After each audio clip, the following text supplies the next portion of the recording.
Have you ever made a snap decision and almost immediately regretted it?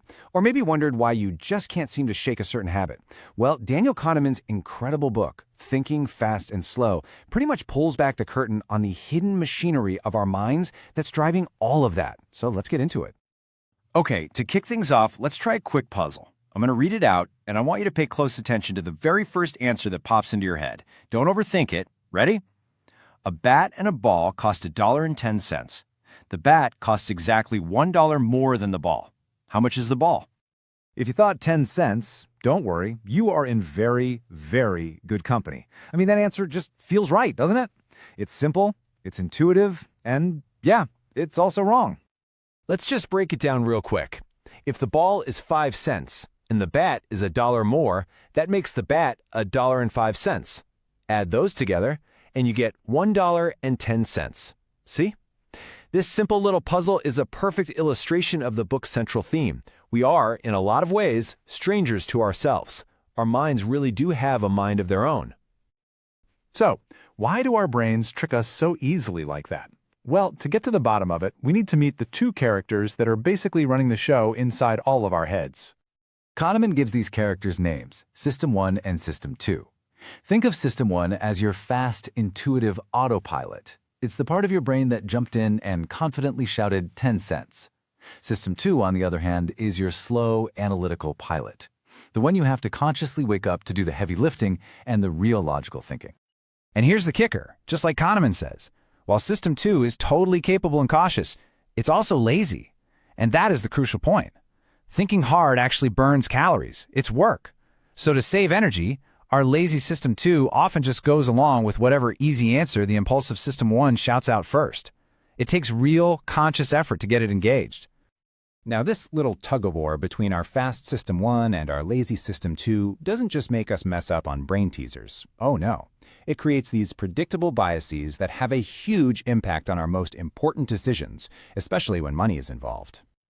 All right, picture this choice. You can have a sure gain of $800. Or you can take an 85% chance to win $1,000. Now, faced with this, the vast majority of people take the sure thing. We are naturally risk-averse when it comes to gains. Why gamble when you've got guaranteed cash on the table, right? But just watch what happens when we flip the script to losses. Now you have to choose a sure loss of $800 or an 85% chance to lose $1,000. All of a sudden, most people become gamblers. They choose the riskier option, just hoping they can avoid that guaranteed loss. Now, logically, the math is almost identical in both of those scenarios, but psychologically, they feel like they're on different planets. This is the heart of Kahneman's Nobel Prize winning prospect theory. It's all driven by this super powerful bias he calls loss aversion. And it basically means the psychological pain of losing something is about twice as powerful as the pleasure of gaining that exact same thing. This single bias explains so much of our weird, irrational behavior. It's why we stay in jobs we hate, it's why we hold on to losing stocks for way too long, and it's why negotiations can feel so incredibly difficult. That fear of a loss has a much, much stronger pull on us than the hope of a gain. But this isn't just about logic and money. Nope, our biases shape our memories and even how we define happiness. And this leads us to one of the most profound ideas in the entire book, the idea that there are two different selves constantly at war inside us. Kahneman argues that we aren't just one single, unified self. We actually have an experiencing self that lives in the present moment. It's the one feeling the cold, the joy, the boredom right now. And then we have a remembering self. This one is our inner storyteller. It's the one that looks back on our life, keeps score, and this is key, it's the one that makes the decisions about our future. The conflict between these two selves is just brilliantly shown in Kahneman's famous cold hand experiment. In this study, people had to stick their hand in painfully cold water under two different conditions. Now, logically, the experiencing self suffered more total pain during the longer 90-second trial. That just makes sense. But our remembering self is a terrible account. It completely ignores how long things last. Instead, it just creates a story based on two things: the absolute peak level of pain and how the experience ended. So after it was all over, the participants were asked which of the two trials they'd be willing to repeat. And the result is absolutely astonishing. A staggering 80% of them chose to repeat the longer trial.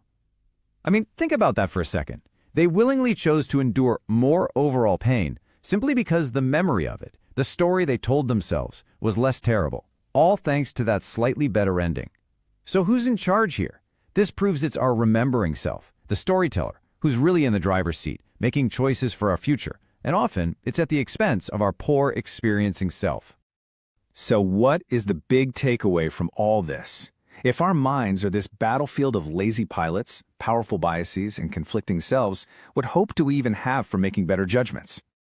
Well, Kahneman suggests the goal isn't to somehow silence our fast, intuitive System 1. That's basically impossible. The real key is to recognize its tricks. It's about learning to slow down and ask for a second opinion from our more deliberate System 2, especially when the stakes are high. Ultimately, thinking fast and slow gives us this powerful new vocabulary to understand ourselves, and it leaves us with a real challenge. Think about a big decision you've made recently.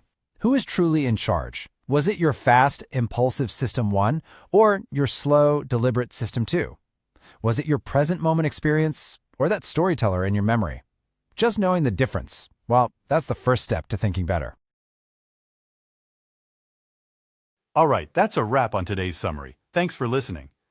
If this book summary sparked your curiosity or gave you new insights, don't forget to like, subscribe, and hit the bell so you won't miss our next summary. Keep reading, keep growing, and see you in the next one.